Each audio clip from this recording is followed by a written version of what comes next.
I told you to stay where you are. You think you could talk back to me? Officer, I've done everything you asked. You're profiling me for no reason. Profiling you?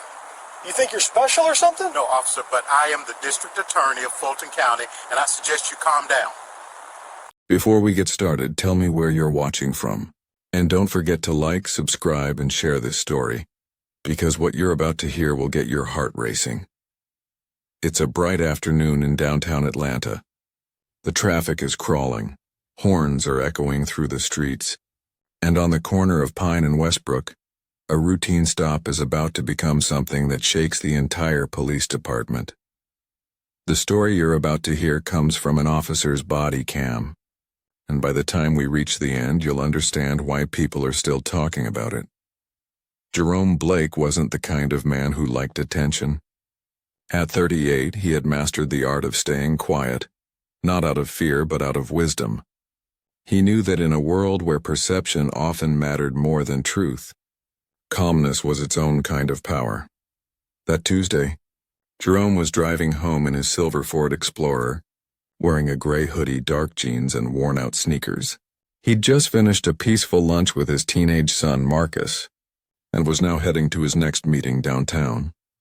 To anyone passing by, he looked like an ordinary man enjoying a normal afternoon. Not the district attorney of Fulton County, the same man who had recently ordered a deep investigation into police misconduct cases across the city.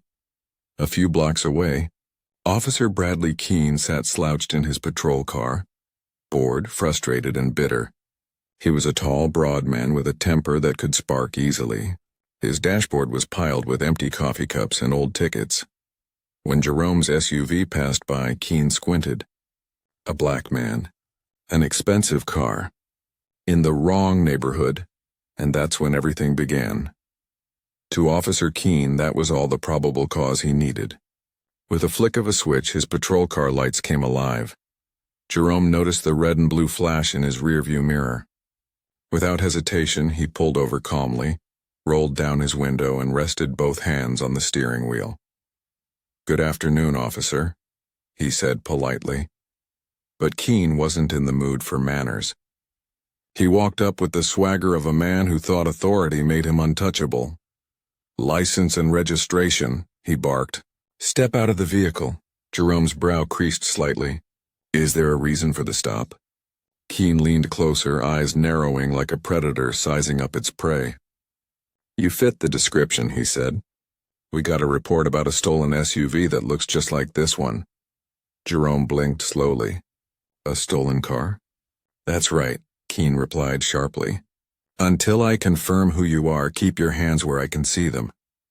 For a few tense seconds, silence filled the air, just long enough for a small red light to start blinking on Keane's chest.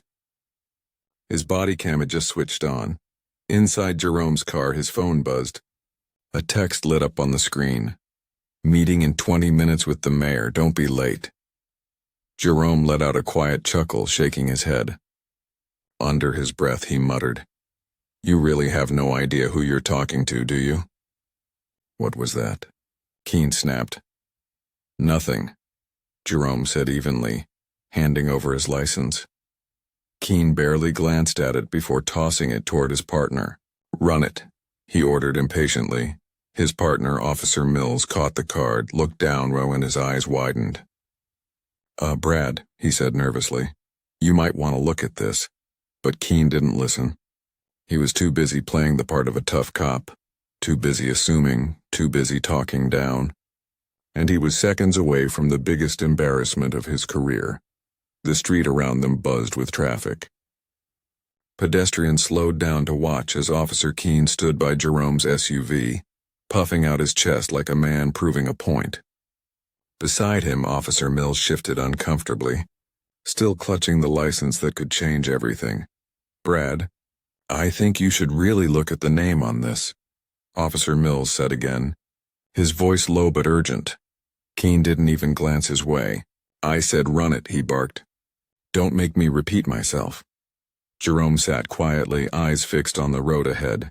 A warm afternoon breeze drifted through the open window, but the air between the two men was thick with tension. "So," Jerome said softly, I'd appreciate it if you could explain why I'm being treated like a suspect. Keane scoffed. You think you can question me? You're lucky I didn't have you face down on the ground. By now, a small crowd had started to form. People on the sidewalk slowed their steps, phones already raised. A woman whispered to a friend, "He didn't even do anything." "That cop's trippin'." Keane turned sharply toward the onlookers. "Mind your business," he shouted before spinning back toward Jerome. "Out of the car. Now. Hands where I can see them." Jerome let out a long, controlled sigh. He unbuckled his seatbelt and stepped out, slow and calm. His composure only fueled Keane's frustration. He wanted a reaction, but Jerome gave him nothing. "Hands on the hood," Keane ordered. Jerome did as told. His voice stayed even, steady. "You're making a mistake, officer." "Oh, I am?" Keane mocked. "You people always say that." That line hit harder than he realized. Even Mills flinched. "Brad, come on, man," he muttered, but Keane ignored him, puffing up his chest again. Just then, Mills's handheld device buzzed. He glanced down and the color drained from his face. "Oh no," he whispered. Keane noticed immediately. "What's wrong?" Mills hesitated. "Brad, that man isn't just anyone." Keane frowned. "What are you talking about?" Mills swallowed hard. "His name is Jerome Blake." "Yeah, so?" Keane snapped.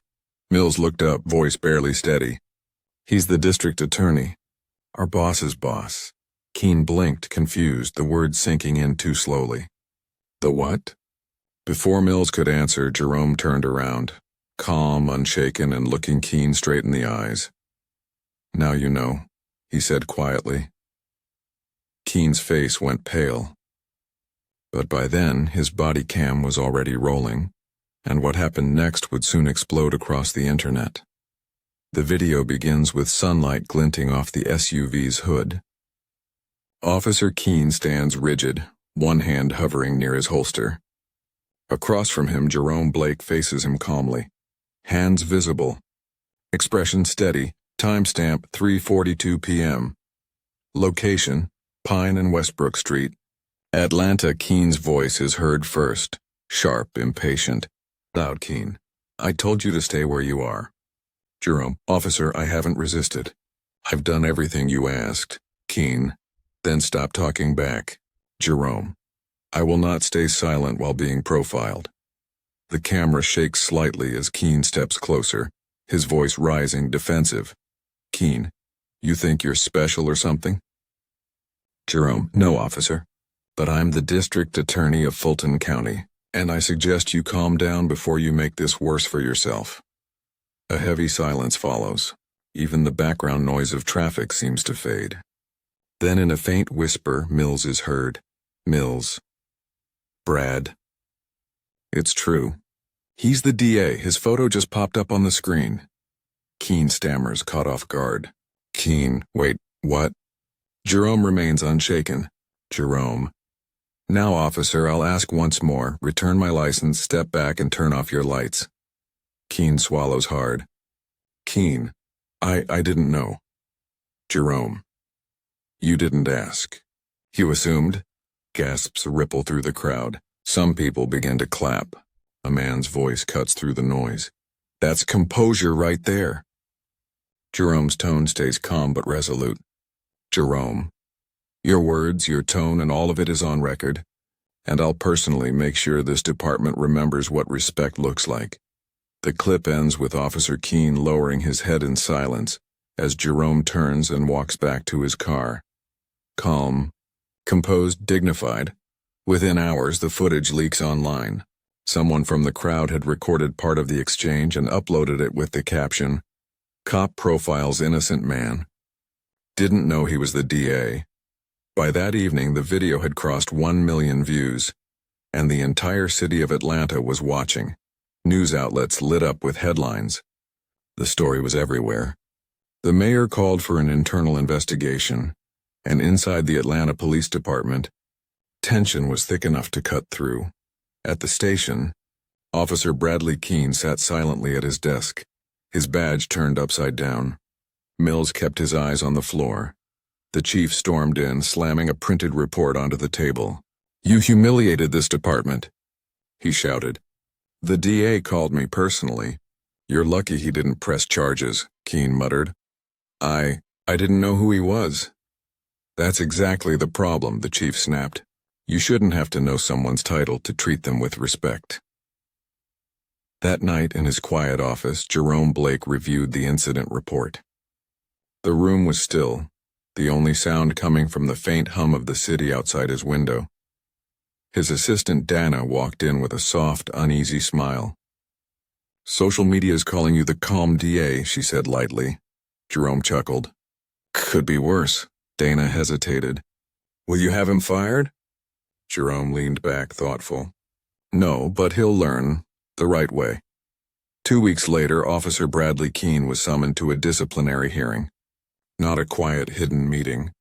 This one was public, in open court, and presiding over it was District Attorney Jerome Blake himself. The courtroom was packed. Reporters filled the aisles. Cameras flashed as Keane walked in, nervous and pale. Jerome stood at the podium, composed as ever. "Today's hearing isn't about revenge," he began, voice steady. "It's about responsibility. Law enforcement carries power, but also duty. And when that duty turns into prejudice, justice must speak louder." Keane lifted his eyes, full of regret. "Sir, I'm sorry." "I truly am," Jerome nodded. "I believe you are. But sorry isn't enough. Not for the people you humiliated before me, and not for those who didn't have cameras watching." He turned toward the disciplinary board. "Effective immediately, Officer Keane is suspended without pay and must complete a full anti-bias and de-escalation program. His reinstatement will depend on community feedback." The audience didn't cheer. They clapped quietly, out of respect, not celebration. Jerome's voice softened. "Justice isn't about punishment," he said. "It's about change. Let this moment be that change." As Keane left the courtroom, head bowed, he paused and said quietly, "Thank you for not destroying me." Jerome met his eyes. "You destroyed yourself," he replied. "I'm just giving you a chance to rebuild." That night, the courtroom clip went viral again. Thousands of comments poured in. This is what real justice looks like.